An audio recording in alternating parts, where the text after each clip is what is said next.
সঠিক নিয়মে sentence making শিখতে ভিডিওটি শেষ পর্যন্ত দেখতে থাকুন। আর ভিডিওটি কেমন লাগলো এবং আপনাদের কোনো প্রশ্ন থাকলে প্লিজ কমেন্টের মাধ্যমে জানাবেন। যারা আমার ইউটিউব চ্যানেলে নতুন তাদেরকে রিকোয়েস্ট করছি অবশ্যই চ্যানেলটিকে সাবস্ক্রাইব করবেন, আর যারা অলরেডি সাবস্ক্রাইব করেছেন তাদেরকে অশেষ ধন্যবাদ। তো চলুন শুরু করা যাক আজকের লেসনটি। সেন্টেন্সের প্রকারভেদ। অর্থ অনুসারে সেন্টেন্সকে 5 ভাগে ভাগ করা হয়েছে। 1. অ্যাসার্টিভ সেন্টেন্স, অর্থ বিবৃতিমূলক বাক্য। 2. ইন্টারোগেটিভ সেন্টেন্স, অর্থ প্রশ্নবোধক বাক্য। 3. ইম্পারেটিভ সেন্টেন্স, অর্থ অনুজ্ঞাবাচক বাক্য। 4. অপটেটিভ সেন্টেন্স, অর্থ ইচ্ছা বা প্রার্থনামূলক বাক্য। 5. এক্সক্লেমেটরি সেন্টেন্স, অর্থ বিস্ময়সূচক বাক্য। এই 5 প্রকার সেন্টেন্সের প্রত্যেককেই আবার 2 ভাগে ভাগ করা যায়। 1. অ্যাফার্মেটিভ সেন্টেন্স, অর্থ হ্যাঁবোধক বাক্য। 2. নেগেটিভ সেন্টেন্স, অর্থ নাবোধক বাক্য। অ্যাসার্টিভ সেন্টেন্স বা বিবৃতিমূলক বাক্য।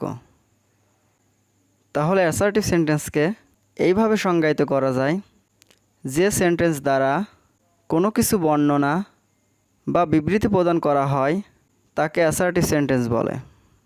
যে সেন্টেন্স দ্বারা কোনো কিছু বর্ণনা বা বিবৃতি প্রদান করা হয় তাকে অ্যাসার্টিভ সেন্টেন্স বলে।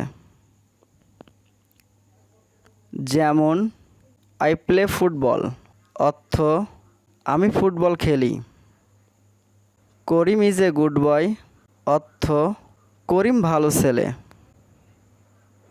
তাহলে দেখুন, প্রথম সেন্টেন্সটিতে আমি কি খেলি সেটা বর্ণনা করা হয়েছে এবং দ্বিতীয় সেন্টেন্সটিতে করিম কেমন ছেলে সেটা বর্ণনা করা হয়েছে। তাহলে প্রদত্ত সেন্টেন্স দুইটি অ্যাসার্টিভ সেন্টেন্স হবে। এবার অ্যাসার্টিভ সেন্টেন্সের প্যাটার্ন লক্ষ্য করুন।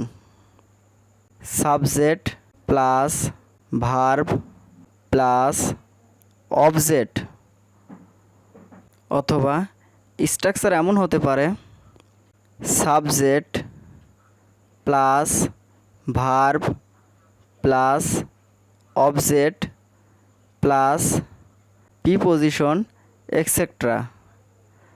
যেমন আই অ্যাম এ স্টুডেন্ট, অর্থ আমি হই ছাত্র অথবা আমি একজন ছাত্র। We learn English at home, অর্থ আমরা ঘরে বসে ইংরেজি শিখি। তাহলে দেখুন, এখানে প্রথম সেন্টেন্সটিতে আই হচ্ছে সাবজেক্ট, অ্যাম হচ্ছে বি ভার্ব, এই স্টুডেন্ট হচ্ছে অবজেক্ট। আর দ্বিতীয় সেন্টেন্সটিতে উই হচ্ছে সাবজেক্ট, লার্ন হচ্ছে ভার্ব, ইংলিশ হচ্ছে অবজেক্ট এবং অ্যাট হোম হচ্ছে প্রিপোজিশন এক্সেট্রা। এবার লক্ষ্য করুন, বাক্য গঠনের সময় বাংলার মতো ইংরেজিতে শব্দ সাজানো হয় না। বাংলা বাক্যে সাধারণত প্রথমে কর্তা এবং ক্রিয়াপদ শেষে বসে, কিন্তু ইংরেজি বাক্যে প্রথমে সাবজেক্ট বা কর্তা এবং তারপরে ভার্ব বা ক্রিয়া বসে। যেমন বাংলায় আমি ভাত খাই, তাহলে ইংরেজিতে হবে আই ইট রাইস। আবার আমার একটি কলম আছে, তাহলে ইংরেজিতে হবে আই হ্যাভ এ পেন। তাহলে প্রথম সেন্টেন্সটিতে দেখুন, বাংলার ক্ষেত্রে আমি হচ্ছে কর্তা, ভাত হচ্ছে কর্ম, আর খাই হচ্ছে ক্রিয়া। এবং ইংরেজিতে আই হচ্ছে সাবজেক্ট বা কর্তা, ইট হচ্ছে ভার্ব বা ক্রিয়া, রাইস হচ্ছে অবজেক্ট বা কর্ম। আবার দ্বিতীয় সেন্টেন্সটিতে দেখুন, আমার হচ্ছে কর্তা, একটি কলম হচ্ছে কর্ম, আছে হচ্ছে ক্রিয়া। তাহলে ইংরেজিতে আই হচ্ছে সাবজেক্ট বা কর্তা, হ্যাভ হচ্ছে ভার্ব বা ক্রিয়া, এ পেন হচ্ছে অবজেক্ট বা কর্ম। তাহলে দেখুন, বাংলায় বাক্য গঠন হলো কর্তা প্লাস কর্ম প্লাস ক্রিয়া, অর্থাৎ subject plus object plus verb. এবং ইংরেজিতে বাক্য গঠন হলো কর্তা প্লাস ক্রিয়া প্লাস কর্ম, অর্থাৎ subject plus verb plus object. ইংরেজিতে শতকরা ৮০ ভাগেরও বেশি বাক্য এই পদ্ধতিতে সাজানো যায়। এবার আসুন ইন্টারোগেটিভ সেন্টেন্স বা প্রশ্নবোধক বাক্য। তাহলে ইন্টারোগেটিভ সেন্টেন্সকে এইভাবে সংজ্ঞায়িত করা যায় যে সেন্টেন্স দ্বারা কোনো কিছু জিজ্ঞাসা বা প্রশ্ন করা হয় তাকে ইন্টারোগেটিভ সেন্টেন্স বলে। যে সেন্টেন্স দ্বারা কোনো কিছু জিজ্ঞাসা বা প্রশ্ন করা হয় তাকে ইন্টারোগেটিভ সেন্টেন্স বলে। যেমন হোয়াট আর ইউ ডুইং, অর্থ তুমি কি করছো। Why do you come here, অর্থ কেন তুমি এখানে আসো। তাহলে দেখুন, প্রদত্ত সেন্টেন্স দুইটি দ্বারা কোনো কিছু জিজ্ঞাসা করা বোঝানো হয়েছে, তাই সেন্টেন্স দুইটি ইন্টারোগেটিভ সেন্টেন্স হবে। এবার ইন্টারোগেটিভ সেন্টেন্সের প্যাটার্ন লক্ষ্য করুন। ইন্টারোগেটিভ সেন্টেন্স গঠনের জন্য মূলত 3টি নিয়ম বিদ্যমান, তাই অবশ্যই নিয়ম 3টি মনে রাখতে হবে। 1. যদি be verb am, is, are, was, were, have verb অর্থাৎ হ্যাজ, হ্যাভ, হ্যাড এবং shall, should, will, would, can, could, may বা মাইট ভার্ব থাকে, তবে ইন্টারোগেটিভ সেন্টেন্সে সেই ভার্বটি সাবজেক্টের পূর্বে বসে। যেমন ইউ আর ইল টুডে, অর্থ তুমি আজ অসুস্থ। তাহলে দেখুন, এই সেন্টেন্সটিকে যদি ইন্টারোগেটিভ করতে হয় তাহলে আর ভার্বটিকে সাবজেক্টের আগে নিয়ে আসতে হবে। তাহলে আর ভার্বটিকে সাবজেক্টের আগে আনলে হবে আর ইউ ইল টুডে, অর্থ তুমি কি আজ অসুস্থ। সুমন ইজ ইয়োর ব্রাদার, অর্থ সুমন তোমার ভাই। তাহলে এই সেন্টেন্সটিকে যদি আমরা ইন্টারোগেটিভ করতে চাই তাহলে ইজকে সাবজেক্টের আগে নিয়ে আসতে হবে। তাহলে সাবজেক্টের আগে নিয়ে ইন্টারোগেটিভ সেন্টেন্স হবে ইজ সুমন ইয়োর ব্রাদার, অর্থ সুমন কি তোমার ভাই। He has a nice pen, অর্থ তার একটি সুন্দর কলম আছে। তাহলে এই সেন্টেন্সটিকে যদি আমরা ইন্টারোগেটিভ করতে চাই তাহলে হ্যাজ ভার্বটিকে সাবজেক্টের আগে নিয়ে আসতে হবে। তাহলে হ্যাজ ভার্বটিকে সাবজেক্টের আগে এনে ইন্টারোগেটিভ সেন্টেন্স গঠন করা যায়। Has he a nice pen? অর্থ, তার কি একটি সুন্দর কলম আছে? 2 নম্বর নিয়মটি হলো, যদি বি ভার্ব ছাড়া অন্য কোনো ভার্ব থাকে তবে সাবজেক্টের পূর্বে টেন্স ও পার্সন অনুযায়ী ডু অথবা ডাজ অথবা ডিড বসে, কিন্তু মূল ভার্বের কোনো পরিবর্তন হয় না।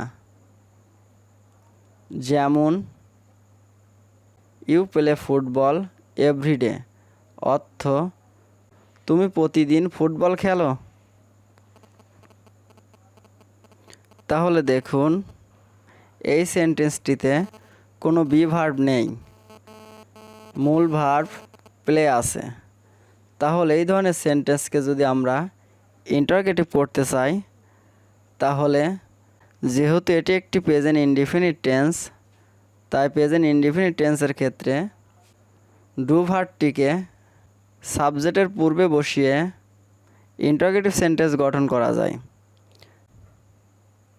যেমন do you play football everyday, অর্থ তুমি কি প্রতিদিন ফুটবল খেলো। আবার হি লাইকস ম্যাঙ্গো, অর্থ সে আম পছন্দ করে। তাহলে দেখুন, সেন্টেন্সটিতে কোনো বি ভার্ব নেই, মূল ভার্ব লাইকস আছে। যেহেতু মূল ভার্ব লাইকস এবং সাবজেক্ট হচ্ছে থার্ড পারসন সিঙ্গুলার নাম্বার, তাই এই ধরনের সেন্টেন্সকে যদি ইন্টারোগেটিভ সেন্টেন্স করতে হয়, তাহলে ডাজ ভার্বটি সাবজেক্টের পূর্বে বসিয়ে ইন্টারোগেটিভ সেন্টেন্স গঠন করা হয়। তাহলে দেখুন, does he like mango, does he like mango, অর্থ সে কি আম পছন্দ করে। আবার you wrote a letter to your father, you wrote a letter to your father, অর্থ তুমি তোমার বাবাকে চিঠি লিখেছিলে। তাহলে দেখুন, এই সেন্টেন্সটিতেও কোনো বি ভার্ব নেই, তাই এই পাস্ট ইনডিফিনিট টেন্স যুক্ত সেন্টেন্সকে ইন্টারোগেটিভ সেন্টেন্স করতে হলে সাবজেক্টের পূর্বে ডিড বসিয়ে ইন্টারোগেটিভ সেন্টেন্স গঠন করতে হয়। তাহলে দেখুন, did you write a letter to your father, অর্থ তুমি কি তোমার বাবাকে চিঠি লিখেছিলে। ইন্টারোগেটিভ সেন্টেন্সের 3 নম্বর নিয়মটি হলো, হু অর্থ কে বা কাহারা, হুজ অর্থ কাহার বা যাহার বা যাহাদের, হোম অর্থ কাহাকে বা কাহাদিগকে, হুইস হুইস অর্থ যাহা বা কোনটি, হোয়াট হোয়াট অর্থ কি, হোয়াই হোয়াই অর্থ কেন, হোয়েন হোয়েন অর্থ কখন, হোয়ার হোয়ার অর্থ কোথায়, হাউ মাচ অর্থ কত, হাউ ম্যানি অর্থ কতকগুলো ইত্যাদি দ্বারা কোনো ইন্টারোগেটিভ সেন্টেন্স গঠন করতে হলে সেই শব্দটি সবার আগে বসে। যেমন হু আর ইউ অর্থ তুমি কে, হুজ বুক ইজ দিস অর্থ এই বইটি কার, হোয়েন ডু ইউ ইট অর্থ তুমি কখন খাও, how much milk do you want অর্থ তুমি কতটা দুধ চাও। তাহলে দেখুন, উপরে সবগুলো sentence who, whose, when, how much শব্দগুলো প্রথমে বসিয়ে কোনো কিছু জিজ্ঞাসা করা হয়েছে, তাই প্রদত্ত সেন্টেন্সগুলো ইন্টারোগেটিভ সেন্টেন্স হবে। এবার আসুন ইম্পারেটিভ সেন্টেন্স, অর্থ অনুজ্ঞাবাচক বাক্য। তাহলে ইম্পারেটিভ সেন্টেন্সকে এইভাবে সংজ্ঞায়িত করা যায়, যে সেন্টেন্স দ্বারা আদেশ, উপদেশ, অনুরোধ, নিষেধ ইত্যাদি বোঝায় তাকে ইম্পারেটিভ সেন্টেন্স বলে। যে সেন্টেন্স দ্বারা আদেশ, উপদেশ, অনুরোধ, নিষেধ ইত্যাদি বোঝায় তাকে ইম্পারেটিভ সেন্টেন্স বলে। যেমন ওপেন দ্য ডোর, অর্থ দরজাটি খোলো। Please give me a pen, অর্থ দয়া করে আমাকে একটি কলম দিন। তাহলে দেখুন, প্রথম সেন্টেন্সটি দ্বারা আদেশ বোঝানো হয়েছে এবং দ্বিতীয় সেন্টেন্স দ্বারা অনুরোধ বোঝানো হয়েছে, তাই প্রদত্ত সেন্টেন্স দুইটি ইম্পারেটিভ সেন্টেন্স হবে। এবার ইম্পারেটিভ সেন্টেন্সের প্যাটার্ন লক্ষ্য করুন। 1 নম্বর প্যাটার্ন হলো ভার্ব প্লাস অবজেক্ট। যেমন গো হোম, অর্থ বাড়ি যাও। ডু দ্য ওয়ার্ক, অর্থ কাজটি করো। তাহলে দেখুন, প্রদত্ত সেন্টেন্স দুইটিতে প্রথমে ভার্ব গো ও ডু দ্বারা শুরু হয়েছে এবং হোম ও দ্য ওয়ার্ক অবজেক্ট দ্বারা শেষ হয়েছে। তাহলে প্রদত্ত সেন্টেন্স দুইটি ইম্পারেটিভ সেন্টেন্স হবে। এবার 2 নম্বর নিয়মটি হলো নিষেধ বুঝাইলে ইম্পারেটিভ সেন্টেন্সের স্ট্রাকচার হবে ডু নট অথবা সংক্ষেপে don't plus verb plus object. যেমন ডন্ট ওপেন দ্য ডোর, অর্থ দরজাটি খুলবেন না। তাহলে দেখুন, সেন্টেন্সটিতে দরজাটি খুলবেন না অর্থাৎ নিষেধ অর্থ বোঝানো হয়েছে, তাই প্রথমে ডু নট বসেছে, তারপরে ওপেন ভার্ব বসেছে এবং শেষে দ্য ডোর অবজেক্ট হয়েছে। এবার 3 নম্বর নিয়মটি হলো অনুরোধ বুঝাইলে ইম্পারেটিভ সেন্টেন্সের স্ট্রাকচার হবে প্লিজ বা kindly plus verb plus object. যেমন প্লিজ সিট ডাউন, অর্থ দয়া করে বসুন। Kindly give me a glass of water, kindly give me a glass of water, অর্থ অনুগ্রহ করে আমাকে 1 গ্লাস পানি দিন। তাহলে দেখুন, প্রদত্ত সেন্টেন্স দুটিতে অনুরোধ বোঝানো হয়েছে, তাই প্রদত্ত সেন্টেন্স দুইটির প্রথমে প্লিজ ও কাইন্ডলি বসেছে এবং তারপরে ভার্ব সিট এবং গিভ বসেছে এবং অবজেক্ট ডাউন ও me a glass of water বসেছে। তাহলে প্রদত্ত সেন্টেন্স দুইটি হবে ইম্পারেটিভ সেন্টেন্স। এবার লেট দ্বারা শুরু ইম্পারেটিভ সেন্টেন্সের স্ট্রাকচার হলো লেট প্লাস ফার্স্ট পারসন বা থার্ড পারসন এর object form plus verb plus object. যেমন let me go out, let me go out, অর্থ আমাকে বাইরে যেতে দিন। Let him do the work, অর্থ তাকে কাজটি করতে দিন।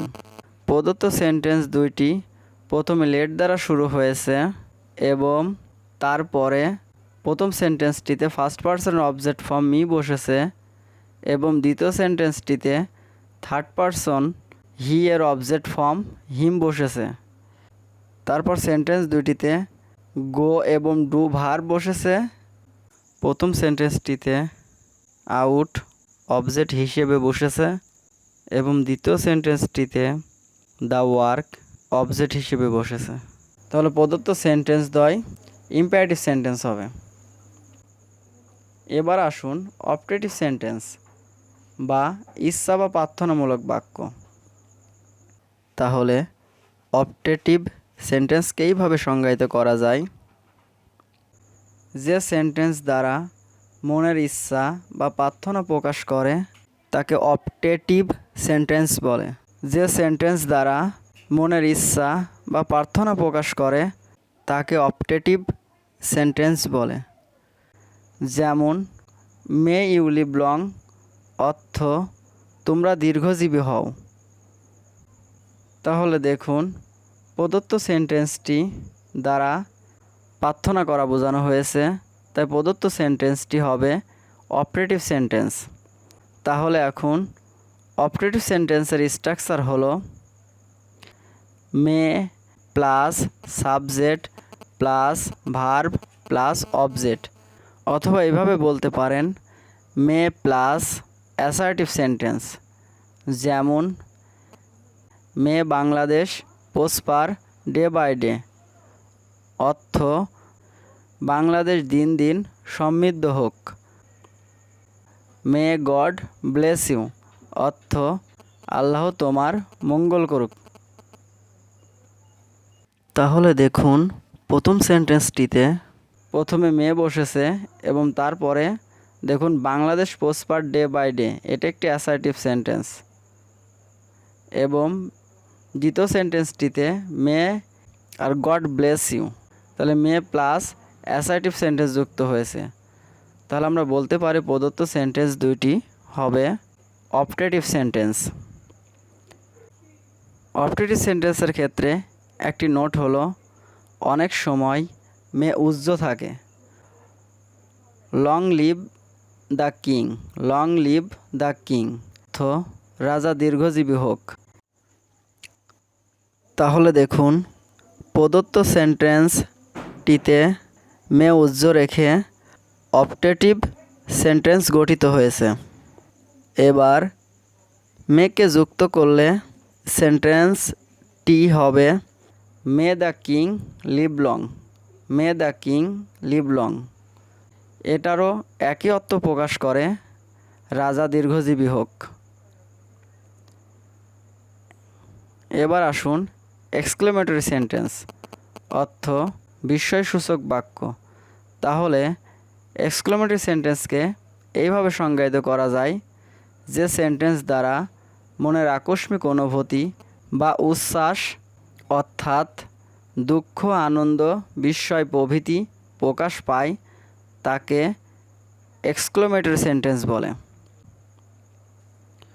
যে সেন্টেন্স দ্বারা মনের আকস্মিক অনুভূতি বা উচ্ছ্বাস অর্থাৎ দুঃখ আনন্দ বিস্ময় প্রভৃতি প্রকাশ পায় তাকে এক্সক্লেমেটরি সেন্টেন্স বলে। যেমন alas the man is dead অর্থ হায় রে লোকটি মারা গিয়েছে। তাহলে দেখুন প্রদত্ত সেন্টেন্সটি দ্বারা দুঃখ প্রকাশ পেয়েছে, তাই প্রদত্ত সেন্টেন্সটি হবে এক্সক্লেমেটরি সেন্টেন্স। তাহলে এখন এক্সক্লেমেটরি সেন্টেন্সের স্ট্রাকচার হলো, এক নম্বর স্ট্রাকচার হলো অ্যালাস অথবা হুররে প্লাস অ্যাসার্টিভ সেন্টেন্স। যেমন অ্যালাস হি হ্যাজ ফেইল্ড অর্থ হায় রে সে ব্যর্থ হয়েছে। Hurrah we have won the game অর্থ কি আনন্দ আমরা খেলায় জিতেছি। তাহলে দেখুন প্রথম সেন্টেন্সটিতে অ্যালাসের সাথে অ্যাসার্টিভ সেন্টেন্স যুক্ত হয়ে এক্সক্লেমেটরি সেন্টেন্স গঠন করেছে। দ্বিতীয় সেন্টেন্সটিতে হুররের সাথে অ্যাসার্টিভ সেন্টেন্স যুক্ত হয়ে এক্সক্লেমেটরি সেন্টেন্স গঠন করেছে। এবার দুই নাম্বার স্ট্রাকচার হলো হোয়াট প্লাস এ অথবা an plus adjective plus subject plus verb plus note of exclamation. Note of exclamation অর্থাৎ বিস্ময়সূচক চিহ্ন। যেমন what a nice bird it is, অর্থ কি সুন্দর পাখি। তাহলে দেখুন স্ট্রাকচার অনুযায়ী হোয়াটের পর এ এবং তারপরে একটি অ্যাডজেক্টিভ নাইস এবং তারপরে সাবজেক্ট বাট ইট এবং ভার্ব ইজ যুক্ত হয়েছে এবং একটি বিস্ময়সূচক চিহ্ন বা নোট অফ এক্সক্লেমেশন যুক্ত হয়েছে। তাহলে প্রদত্ত সেন্টেন্সটি এক্সক্লেমেটরি সেন্টেন্স হবে। এবার এক্সক্লেমেটরি সেন্টেন্সের 3 নম্বর স্ট্রাকচার হলো how plus adjective plus subject plus verb plus note of exclamation. যেমন হাউ হ্যাপি ইউ আর, অর্থ তুমি কত সুখী। তাহলে দেখুন প্রদত্ত স্ট্রাকচার অনুযায়ী প্রথমে হাউ বসেছে, তারপর একটি অ্যাডজেক্টিভ হ্যাপি বসেছে, তারপরে সাবজেক্ট ইউ বসেছে এবং ভার্ব আর হয়েছে এবং একটি বিস্ময়সূচক চিহ্ন বসেছে। তাহলে সেন্টেন্সটি হবে এক্সক্লেমেটরি সেন্টেন্স। এক্সক্লেমেটরি সেন্টেন্সের 4 নম্বর স্ট্রাকচার হলো ইফ অথবা had plus subject plus verb plus object plus note of exclamation. যেমন if I are a king, অর্থ আমি যদি রাজা হতাম।